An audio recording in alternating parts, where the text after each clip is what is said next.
Good afternoon to everyone. Welcome to our daily social science classes for the class 6 students. So now we are studying the chapter number 8. So in today's video we will learn about the Ashoka, that what he did and what is the procedure he followed. तो आज जो king थे अशोका उनके बारे में हम लोग discuss करेंगे. उन्होंने किस तरीके से वर्क किया, किस टाइम पे क्या क्या सक्सेस उन्होंने अचीव की, उसके बारे में. So first of all, Bindusar was succeed by the his son Ashoka. That means कि जो अशोका के सन थे, कौन, बिंदुसार, उनकी हेल्प से उन्हें एक वे या एक पाथ मिला जिसमें वो सक्सेसफुल हो पाए या सक्सीड कर पाए. एंड जो बिंदुसार के जो सन थे और जो हम लोग ये बोल सकते हैं उनके टाइम के the best and we can say the bestest and the superman and the powerful ruler, that is the Ashoka. So उनको सबसे ग्रेटेस्ट रूलर का अवार्ड या वी कैन से एक उपाधि या एक स्टेज मिला कि उन्हें ये कंसिडर किया गया कि वो एक ग्रेटेस्ट रूलर थे. सो ना क्यों उस पर्सन को ग्रेटेस्ट रूलर की स्टेज पर काउंट किया गया? Because at his young age Ashoka was an brilliant, ambitious and ruthless commander. इसका मतलब ये हुआ कि जब अशोका की चाइल्डहुड की एज थी उसी टाइम में ही वो एक brilliant, ruthless and ambitious ruler बनने के लिए 100% तैयार हो गए थे. ब्रिलियंट तो वो थे, एम्बिशियस एंड रूथलेस का मतलब ये हुआ कि वो कोई भी वर्क को सेल्फलेस तरीके से वर्क करते थे. एंड रूथलेस दैट मीन्स कि उनके पास एक अचीवमेंट था या एक गॉड गिफ्टेड क्वालिटी थी कि किसी भी कम्युनिटी को या किसी भी ग्रुप को कमांड देने के लिए या उनको रूल करने का जो क्वालिटी थी वो उनके पास थी. और उन्होंने जो सबसे ज़्यादा रूल किया था, उनकी जो कैपिटल थी पाटलिपुत्र पर उन्होंने बहुत ज़्यादा टाइम पर रूल किया.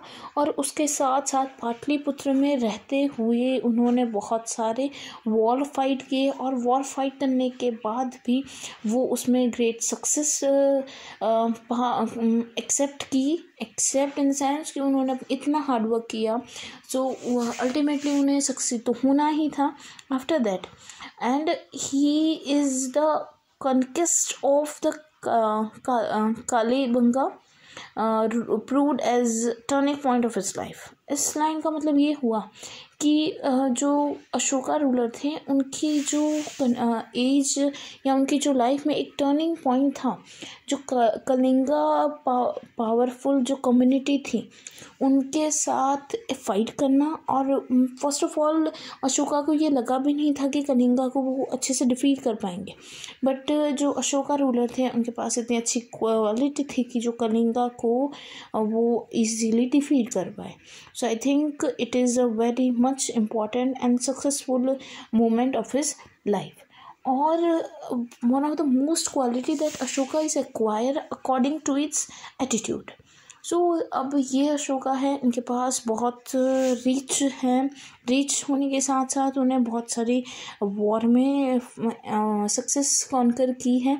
और सक्सेस मिलने के बाद कुछ रूलर्स हैं, उनका जो एटीट्यूड होता है दैट मीन्स कि वो ऐसे समझते हैं कि वो the most powerful ruler in the world. वो ये चीज़ क्वालिटी पाने के बाद वो किसी के सामने दैट मीन्स वो झुकना नहीं पसंद करते. But Ashoka is not getting that quality. So उन्हें इतने सक्सेसफुल मिलने के बाद भी Ashoka is very much successful, lenient and a very much cooperative ruler. That means कि कोई भी रूलर है उसके सामने, अशोका के सामने किसी को हेल्प चाहिए, सो वो हर चीज़ में हर एक पर्सन के साथ good, well mannered and non violence तरीके से उनका बिहेव था. So that's why this is the most important reason that Ashoka get the more succeed.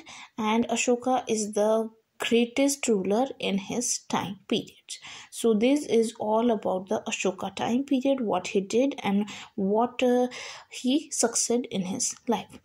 सो आज के लिए स्टूडेंट्स बस इतना ही. सो इसी तरीके से वीडियो आप देखते रहिए, लाइक शेयर करते रहिए, and thank you so much and have a great day.